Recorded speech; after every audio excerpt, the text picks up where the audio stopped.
परसों अरविंद केजरीवाल जी ने Rouse Avenue court के अंदर कोर्ट से कहा कि बेसिकली उनके खिलाफ 4 ऐसी गवाही हैं, 4 लोगों की ऐसी स्टेटमेंट्स हैं जिनके ऊपर भरोसा करके ईडी ने उनको गिरफ्तार किया है। और कोर्ट से उन्होंने पूछा क्या इस तरीके की 4 स्टेटमेंट्स पर्याप्त हैं कि आप एक सिटिंग चीफ मिनिस्टर को गिरफ्तार कर लें। और उन्होंने 4 स्टेटमेंट्स के बारे में पूरी तरह से विस्तार से कोर्ट में बताया। एक स्टेटमेंट शरत रेड्डी के विषय में है और शरत रेड्डी की पिता की जो कंपनी है औरोबिंदो फार्मा और उनकी सब्सिडियरी ने किस तरीके से मनी लॉन्ड्रिंग में गिरफ्तार होने के बाद 55 करोड़ रुपए दिए, ये हमने आपको बताया। आज हम शरत रेड्डी के बाद 2 और गवाहों के विषय में आपको बताएंगे और बताएंगे कि उनकी गवाही किस तरीके से ईडी ने ली है और किस तरीके से ये पूरा का पूरा केस एक फ्रॉड पर आधारित है, एक एक्सटॉर्शन रैकेट पर आधारित है। मैं बात कर रहा हूं मगुंटा श्रीनिवासुलु रेड्डी एमएसआर के विषय में और उनके बेटे राघव मुगुंटा के विषय में। तो मुख्यमंत्री जी ने कोर्ट में बताया था एमएसआर ने अपने ऑफिस से, मुख्यमंत्री जी के ऑफिस से अपॉइंटमेंट मांगी कि मैं एक मुख्यमंत्री से एक सांसद के तौर पे मिलना चाहता हूं। 10 दिन बाद उनको अपॉइंटमेंट मिली। 16 मार्च 2021 को 4:30 बजे मुख्यमंत्री कार्यालय में ये थोड़ी सी देर के लिए मुख्यमंत्री जी से मिले। मुख्यमंत्री जी को इन्होंने कहा कि मैं मेंबर ऑफ पार्लियामेंट हूं, मेरी फैमिली एक ट्रस्ट चलाती है, मुझे उस ट्रस्ट के लिए ज़मीन चाहिए। मुख्यमंत्री जी ने कहा ज़मीन एलजी के अधीन आती है, लिहाजा आप मुझे रिक्वेस्ट लेटर दे दीजिए, मैं फॉरवर्ड कर दूंगा। सिर्फ इतनी सी बात हुई है एक मेंबर ऑफ पार्लियामेंट की एक सिटिंग चीफ मिनिस्टर से, और वो भी ऑफिशियल मीटिंग हुई है, बाकायदा अपॉइंटमेंट लेके हुई है। इसके बाद ये मामला दर्ज किया जाता है और 16 सितंबर 2022 को इनके यहाँ छापा पड़ता है, इनके ठिकानों पे छापा पड़ता है। जब छापा पड़ता है तो इनसे स्टेटमेंट ली जाती है और ये वही बात कहते हैं जो मुख्यमंत्री जी ने कोर्ट में कही कि मैं अपने फैमिली ट्रस्ट के सिलसिले में, उसके ज़मीन के सिलसिले में अरविंद केजरीवाल जी से मिला। उन्होंने कहा कि एलजी को लेटर वो फॉरवर्ड कर देंगे, बस इतनी ही बात है। ये उनकी ऑफिशियल स्टेटमेंट है जो ईडी ने दर्ज की हुई है। ये स्टेटमेंट 16 सितंबर 2022 की है। इसके बाद इनके बेटे राघव मुकुंटा को 10 फरवरी 2023 को गिरफ्तार कर लिया जाता है। जाहिर सी बात है ये चौथी बार मेंबर ऑफ पार्लियामेंट हैं, लिकर के बड़े कारोबारी हैं साउथ के, और काफी जनरेशन से इनका वहां पे बड़ा कारोबार रहा है। कहा जा सकता है कि करोड़पति अरबपति आदमी है। 4 बार मेंबर ऑफ पार्लियामेंट एक अरबपति आदमी के एक बेटे को जेल भेज दिया जाता है 10 फरवरी 2023 को। 5 महीने तक उसको जेल में सड़ाया जाता है और फिर ये बाप मेंबर ऑफ पार्लियामेंट टूट जाते हैं और 5 महीने बाद 16 जुलाई 2023 को ये अपना स्टेटमेंट बदल लेते हैं और पहली बार अरविंद केजरीवाल जी के खिलाफ स्टेटमेंट देते हैं। जब ये 16 जुलाई को स्टेटमेंट अरविंद जी के खिलाफ देते हैं तो 18 जुलाई को इनके बेटे की बेल हो जाती है, वो छूट जाता है और फिर वो 3 अक्टूबर 2023 को वो सरकारी गवाह बनके अपना माफीनामा ले लेता है। अब इसमें इंटरेस्टिंग बात ये है कि इन महीनों के दौरान मगुंटा श्रीनिवासुलु रेड्डी की 3 स्टेटमेंट्स ली गई, जिसमें से 2 स्टेटमेंट्स में उन्होंने अरविंद जी के विषय में कोई ऐसी बात नहीं कही जिससे अपराध के विषय में कोई भी जानकारी होती हो या उसकी तरफ इशारा भी होता हो। तीसरी स्टेटमेंट उनके खिलाफ उन्होंने दी। उनके बेटे राघव की 7 स्टेटमेंट्स रिकॉर्ड हुई हैं, 7। उसी एजेंसी ने 7 बार उनकी गवाही ली। 6 स्टेटमेंट्स में वो कोई ऐसी बात नहीं कहता, वो वही बात रिपीट करता है जो अरविंद केजरीवाल कह रहे हैं कि मेरे पिता जमीन के काम से अरविंद केजरीवाल से मिले। मगर जब 7वीं स्टेटमेंट में वो अरविंद केजरीवाल को इंडाइट करता है तो उनकी बेल हो जाती है और उनको सरकारी गवाह बना लिया जाता है। हमने आपको शरद रेड्डी के विषय में बताया था कि शरद रेड्डी का भारतीय जनता पार्टी से क्या रिश्ता है। शरद रेड्डी मनी लॉन्ड्रिंग में गिरफ्तार होने के बाद 55 करोड़ रुपए भारतीय जनता पार्टी को इलेक्टोरल बॉन्ड से देते हैं। सबके मन में सवाल था कि भाई 4 में से 1 गवाह का तो अरविंद केजरीवाल जी ने बता दिया, बाकी गवाहों का कौन बताएगा। तो आज हम मुगुंटा रेड्डी और उनके बेटे राघव मुगुंटा रेड्डी के बारे में आपको बता रहे हैं। कल एनडीए यानी कि प्रधानमंत्री जी की जो अलायंस है एनडीए, उसके घटक दल टीडीपी ने उनको अपना मेंबर ऑफ पार्लियामेंट बनाने के लिए उम्मीदवार बना लिया है।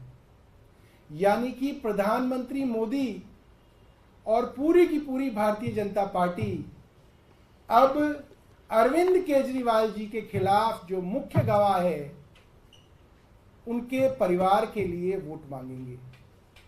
हमारा सवाल है, ये रिश्ता क्या कहलाता है।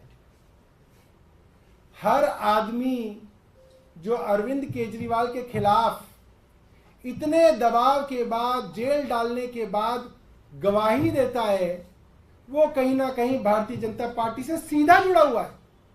ऐसा नहीं कि कोई दूर का रिश्ते नाता करके जुड़ा हुआ है, सीधा जुड़ा हुआ है। एमएसआर को भारतीय जनता पार्टी के एनडीए के टीडीपी ने अपना उम्मीदवार बनाया है और वो पिछले कई दिनों से वहां पे कैंपेनिंग कर रहे हैं। तो हम जिस तरीके से अरविंद केजरीवाल जी ने कोर्ट में कहा था, शरद रेड्डी की कंपनी ने 55 करोड़ रुपए आरोपी बनने के बाद भारतीय जनता पार्टी को दिए, इसकी जांच भी ईडी करे। तो मुझे लगता है कि ये चीज भी ईडी रिकॉर्ड पे लेके आए कि ये राघव मगुंटा और इनके पिता मगुंटा श्रीनिवासलू रेड्डी दोनों भारतीय जनता पार्टी और एनडीए से सीधा संबंधित है। इस चीज की जांच भी ईडी करे। मैं समझता हूं वर्षों से इन लोगों के एक दूसरे को फोन कॉल्स जो हैं वो मौजूद होंगे, इन लोगों का रिश्ता मौजूद होगा। इसके अंदर छोटी मोटी भी इन्वेस्टिगेशन होगी तो सब दूध का दूध पानी का पानी साफ हो जाएगा। बहुत धन्यवाद। आतिशी जी अपनी बात कहेंगे।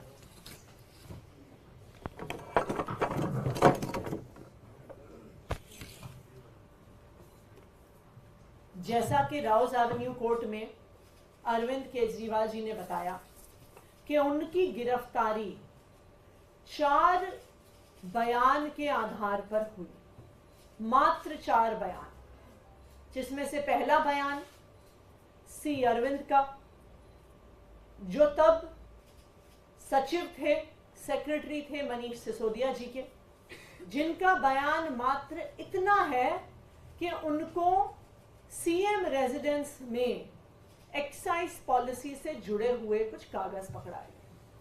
सी अरविंद का बयान कहीं पर भी नहीं कहता कि अरविंद केजरीवाल जी ने पैसे लिए, किसी ने अरविंद केजरीवाल जी को पैसे दिए। वो सिर्फ इतना कहता है कि सीएम रेजिडेंस में एक्साइज पॉलिसी से जुड़े उनको कुछ कागज मिले। इसमें पैसे के लेन देन का कोई बयान नहीं। दूसरा बयान शरद चंद्र रेड्डी, जिनके बारे में आज देश का बच्चा बच्चा जानता है कि साउथ लॉबी के शराब कारोबारी शरद चंद्र रेड्डी ने ईडी का छापा पड़ने के बाद, ईडी की गिरफ्तारी के बाद 55 करोड़ रुपया इलेक्टोरल बॉन्ड्स के माध्यम से भारतीय जनता पार्टी को चंदा दिया। तो ये थी 4 में से 2 गवाही। बाकी दोनों गवाही पिता और पुत्र एमएसआर मगुंटा श्रीनिवासलू रेड्डी और उनके सुपुत्र राघव मगुंटा रेड्डी की थी, जिनकी पूरी डिटेल सौरभ भारद्वाज जी ने आपको बताई कि किस तरह से एक सांसद होने के नाते एमएसआर अरविंद केजरीवाल जी से मिले, अपने फैमिली ट्रस्ट के लिए जमीन मांगी। अरविंद केजरीवाल जी ने कहा कि आप हमें पत्र दीजिए, हम एलजी साहब को बताएंगे। उसके बाद ना एमएसआर का ना उनके पुत्र राघव मगुंटा का अरविंद केजरीवाल जी से कोई भी संपर्क रहा। जब 16 सितंबर को उनके घर पे रेड होती है, फिर से पिता और पुत्र की स्टेटमेंट होते हैं, जहां पर वो दोनों कहते हैं कि हमारी अरविंद केजरीवाल जी के साथ कोई जान पहचान नहीं है। मात्र उनके पिताजी एमएसआर एक बार अरविंद केजरीवाल जी से मिले, फैमिली ट्रस्ट की जमीन के लिए मिले। लेकिन ईडी को इससे संतुष्टि थोड़ी होती है।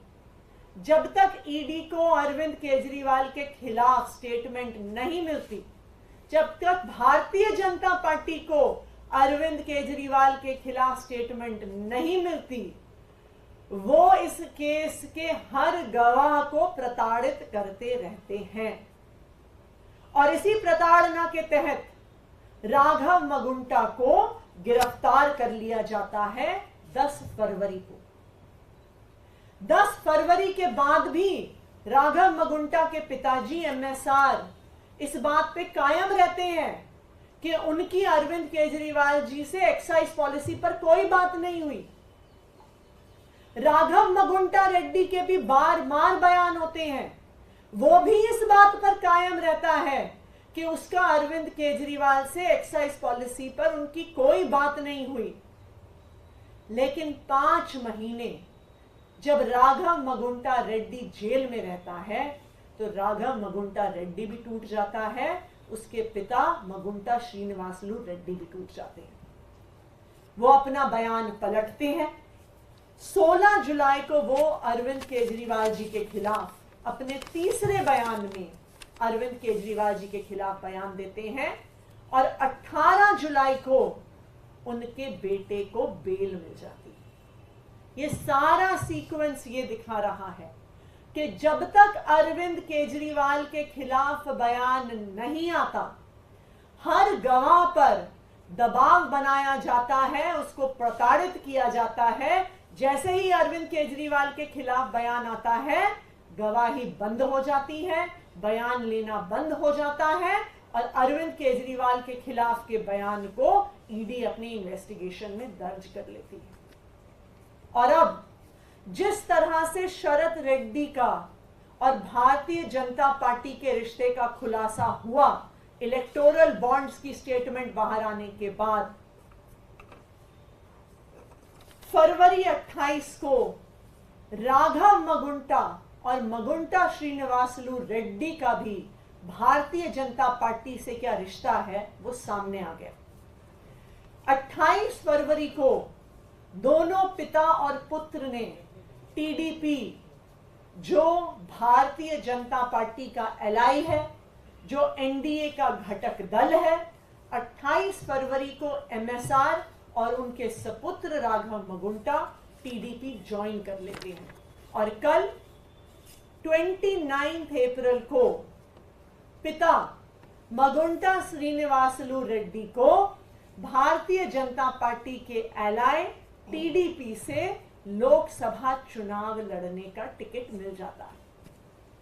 तो जिस साउथ लॉबी की बात हम पिछले 2 साल से भारतीय जनता पार्टी की प्रेस कॉन्फ्रेंस में सुन रहे हैं, ईडी द्वारा प्लांटेड खबरों में सुन रहे हैं, ईडी की वकीलों की दलीलों में सुन रहे हैं, उस साउथ लॉबी का रिश्ता साफ साफ भारतीय जनता पार्टी से है। साउथ लॉबी का एक महत्वपूर्ण व्यक्ति शरद चंद्र रेड्डी भारतीय जनता पार्टी को 55 करोड़ रुपए चंदा देता है और साउथ लॉबी के एक महत्वपूर्ण शराब कारोबारी मगुंटा श्रीनिवासलू रेड्डी और उनका बेटा राघव मगुंटा बीजेपी के LITDP में शामिल होते हैं और NDA की टिकट से लोकसभा का चुनाव लड़ते हैं, तो साउथ लॉबी का, शराब कारोबारियों का सीधा सीधा रिश्ता भारतीय जनता पार्टी से है। तो मैं आज ईडी को यह चैलेंज करना चाहती हूं कि अगर आप वास्तविक तौर पे एक इंडिपेंडेंट इन्वेस्टिगेटिंग एजेंसी हैं, तो इन सारे फैक्ट्स को रिकॉर्ड पे लेके आइए। भारतीय जनता पार्टी और साउथ लॉबी के इस रिश्ते को इन्वेस्टिगेट करिए। भारतीय जनता पार्टी को आरोपी बनाइए और अपनी चार्जशीट में भारतीय जनता पार्टी और साउथ लॉबी, जो साउथ की शराब कारोबारियों की लॉबी है, उनसे भारतीय जनता पार्टी के रिश्ते को कोर्ट के सामने रखिए। ये मेरा ईडी को चैलेंज है। Thank you. तो मैम, इसी मामले में आज कैलाश गहलोत जी को भी समन मिला है, वो भी पहुंचे हैं ईडी दफ्तर। देखिए, जो ये सारा प्रकरण है, चाहे ये अरविंद केजरीवाल जी की गिरफ्तारी हो, उससे पहले मनीष सिसोदिया जी की गिरफ्तारी हो, संजय सिंह जी की गिरफ्तारी हो, सत्येंद्र जैन जी की गिरफ्तारी हो, किसी भी गिरफ्तारी का किसी भी जांच से कोई लेना देना नहीं है। अगर जांच से लेना देना होता तो आज जांच भारतीय जनता पार्टी की हो रही होती, क्योंकि साउथ लॉबी की शराब कारोबारियों का सीधा लेना देना भारतीय जनता पार्टी से। लेकिन यह पूरी तथाकथित जांच सिर्फ और सिर्फ आम आदमी पार्टी पर हमला करने के लिए है, अरविंद केजरीवाल पर हमला करने के लिए है, दिल्ली की चुनी हुई सरकार को गिराने के लिए है, अरविंद केजरीवाल और उनकी आम आदमी पार्टी को लोकसभा चुनाव में प्रचार करने से रोकने के लिए है। आज कैलाश गहलोत जी को बुलाया है, क्या पता कल मुझे बुलाएं, परसों सौरभ जी को बुलाएं, उसके बाद एक एक करके आम आदमी पार्टी के हर नेता, हर विधायक, हर कार्यकर्ता पर झूठे आरोप लगाकर उनको समन भी करेंगे, उनके घर रेड भी करेंगे, उनको गिरफ्तार भी करेंगे। ये भारतीय जनता पार्टी की साजिश है। मैम, क्या आप इसको देख रहे हैं प्रेसिडेंशियल रूल लगाने की कहीं इसमें कोई कॉन्स्पिरेसी हो? जो ये पूरा घटनाक्रम है, जिस तरीके से अरविंद केजरीवाल जी को गिरफ्तार किया गया है, ये दिल्ली की चुनी हुई सरकार को गिराने की एक साजिश है। प्रधानमंत्री नरेंद्र मोदी जी ने, उनकी पार्टी भारतीय जनता पार्टी ने ये देख लिया है कि वो कितनी भी कोशिश कर लें, वो दिल्ली में अरविंद केजरीवाल को हरा नहीं सकते। एक के बाद एक, चाहे 2015 का चुनाव हो, 2020 का चुनाव हो, पिछले साल का MCD का चुनाव हो, भारतीय जनता पार्टी ने यह देख लिया है कि हर षड्यंत्र के बाद भी वो अरविंद केजरीवाल को हरा नहीं सकते हैं। और इसीलिए वो पिछले दरवाजे से, चोर दरवाजे से साजिश कर रहे हैं कि अरविंद केजरीवाल की सरकार को गिराया जाए। और इसीलिए अरविंद केजरीवाल को गिरफ्तार किया है, कोई जांच करने के लिए नहीं, कोई एक्साइज पॉलिसी की इन्वेस्टिगेशन के लिए नहीं, पर एक लोकप्रिय चुने हुए मुख्यमंत्री और उनकी सरकार को डिस्टेबलाइज करने के लिए। अभी खबर आई कि ईडी ने जलबोर्ड के मामले वाले केस में भी चार्जशीट फाइल कर दी है। मैंने तो आपको कहा ही कि आज कैलाश गहलोत जी को बुलाया है, कल मुझे बुलाएंगे, परसों सौरभ जी को बुलाएंगे, उसके बाद हमारे पंकज गुप्ता जी को बुलाएंगे। एक एक करके आम आदमी पार्टी के हर नेता को समन भी किया जाएगा, चार्जशीट भी किया जाएगा, गिरफ्तार भी किया जाएगा। लेकिन मैं भारतीय जनता पार्टी को यह बता दूं कि हम आपकी धमकियों से डरने वाले नहीं हैं। हम जेल जाने से नहीं डरते, तुम हमें फांसी पे टांग लो, हम उससे भी नहीं डरते।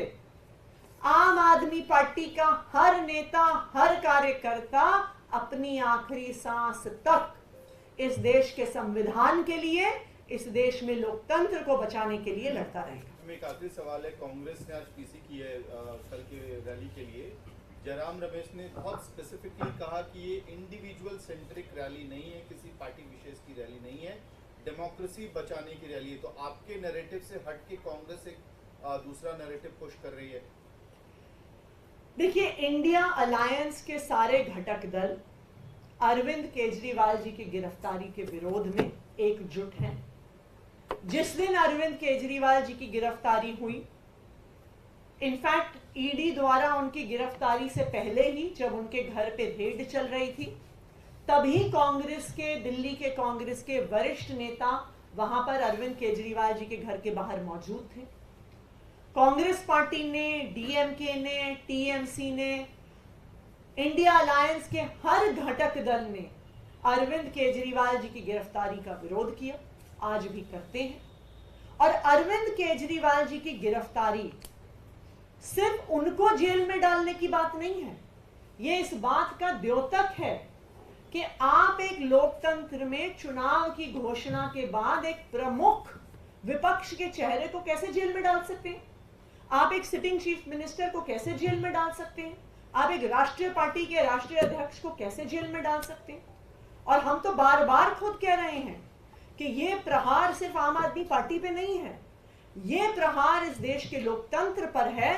चाहे वो ऑपरेशन लोटस जिस तरह से चल रहा हो, विपक्षी दलों पर सीबीआई और ईडी के केस हो, कांग्रेस पार्टी का बैंक अकाउंट फ्रीज करना हो, लेफ्ट पार्टीज को इनकम टैक्स का नोटिस हो, अरविंद केजरीवाल जी की गिरफ्तारी लोकतंत्र पे जो हमला हो रहा है उस पे एक आखिरी प्रहार है।